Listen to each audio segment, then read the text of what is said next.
ശബരിമലയിലെ സ്വർണ്ണക്കവർച്ചയിൽ മുൻ administrative officer Murari ബാബുവിന് സസ്പെൻഷൻ. 2019 സ്വർണ്ണപ്പാളി ചെമ്പെന്ന് രേഖപ്പെടുത്തി ഗുരുതര വീഴ്ച വരുത്തിയെന്ന് ദേവസ്വം ബോർഡ്. അന്തിമ റിപ്പോർട്ടിന് ശേഷം കൂടുതൽ പേർക്കെതിരെ നടപടിയെന്ന് Devaswom board president PS Prashanth മാധ്യമങ്ങളോട് പറഞ്ഞു. വിരമിച്ച ഉദ്യോഗസ്ഥർക്കെതിരെയും നടപടിയുണ്ടാകും. ഉണ്ണികൃഷ്ണൻ പോറ്റിയുടെ പേരിൽ സ്മാർട്ട് ക്രിയേഷൻസിലെ വാറണ്ടി റദ്ദാക്കുമെന്നും PS പ്രശാന്ത് അറിയിച്ചു.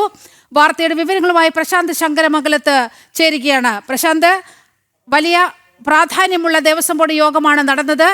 ഇതിൽ മുൻ അഡ്മിനിസ്ട്രേറ്റീവ് ഓഫീസർ മുരാരി ബാബുവിനെതിരെ നടപടി ഉണ്ടായിരിക്കുന്നു. മറ്റെന്തെല്ലാം കാര്യങ്ങളാണ് ഇന്ന് ദേവസ്വം ബോർഡ് യോഗത്തിൽ ഉണ്ടായത്?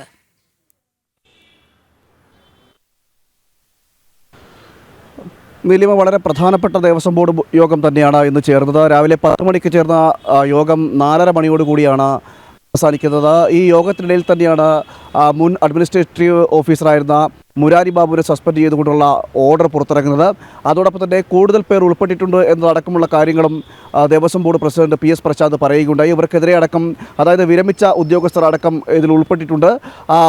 അവർക്കെതിരെ അടക്കം നടപടികൾ ഉണ്ടാകുമെന്നതടക്കമുള്ളതിൻ്റെ സൂചനകൾ കൂടിയാണ് ദേവസ്വം ബോർഡ് പ്രസിഡന്റ് അല്പസമയം മുമ്പ് മാധ്യമങ്ങളോട് സംസാരിക്കുമ്പോൾ പറഞ്ഞത്. അതോടൊപ്പം തന്നെ 40 വർഷത്തെ വാറണ്ടി സ്മാർട്ട് ക്രിയേഷനുമായി ബന്ധപ്പെട്ട് ഉണ്ടായിരുന്നു, അതും റദ്ദാക്കി. അതായത് ഉണ്ണികൃഷ്ണൻ പോറ്റിയുടെ പേരിൽ ഉണ്ടായിരുന്നതാണ് ഈ സ്മാർട്ട് ക്രിയേഷൻ്റെ വാറണ്ടി, അതടക്കം റദ്ദാക്കിയിരിക്കുന്നു എന്നതടക്കമുള്ള കാര്യങ്ങളാണ് ഇപ്പോൾ ദേവസ്വം ബോർഡ് പ്രസിഡന്റിൻ്റെ ഭാഗത്തുനിന്ന് പ്രതികരണമായി വന്നിരിക്കുന്നത്. നിർണായക യോഗത്തിന് ശേഷം പ്രതികരിക്കുകയായിരുന്നു ദേവസ്വം ബോർഡ് പ്രസിഡന്റ്. മാത്രമല്ല, കൂടുതൽ താൻ പ്രതികരിക്കാൻ ഈ വിഷയത്തിൽ തയ്യാറാകുന്നില്ല, കാരണം കോടതിയുടെ പരിഗണനയിലിരിക്കുന്നു. അതോടൊപ്പം തന്നെ അന്വേഷണം നടന്നുകൊണ്ടിരിക്കുന്ന വിഷയം കൂടിയാണ്. അതുകൊണ്ട് തന്നെ അന്തിമ റിപ്പോർട്ട് സമർപ്പിച്ചതിന് ശേഷം കൂടുതൽ പ്രതികരണം ഉണ്ടാകുമെന്നതടക്കമുള്ള കാര്യങ്ങൾ അദ്ദേഹം പറയുകയും ചെയ്തു.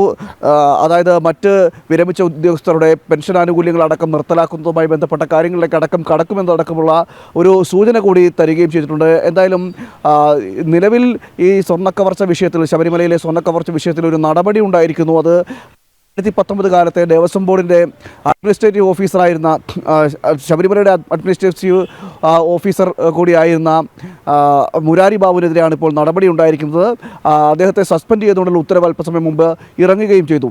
മറ്റൊരു കാര്യമെന്ന് പറയുന്നത്, അതായത് ഈ ചെമ്പ് ആണെന്ന്, സ്വർണ്ണപ്പാളി ചെമ്പെന്ന് ഔദ്യോഗിക രേഖകളിൽ രേഖപ്പെടുത്തിയതാണ് അദ്ദേഹത്തിനെതിരെ പറഞ്ഞിരിക്കുന്ന കുറ്റം. അതുകൊണ്ട് തന്നെയാണ് നടപടിയെടുക്കാൻ തയ്യാറായതും നടപടി സ്വീകരിച്ചതും സസ്പെൻഷൻ അടക്കമുള്ള നടപടികളിലേക്ക് കടന്നതും എന്നാണ് പ്രശാന്താണ് വാർത്തയുടെ വിശദാംശങ്ങൾ പങ്കുവച്ചത്.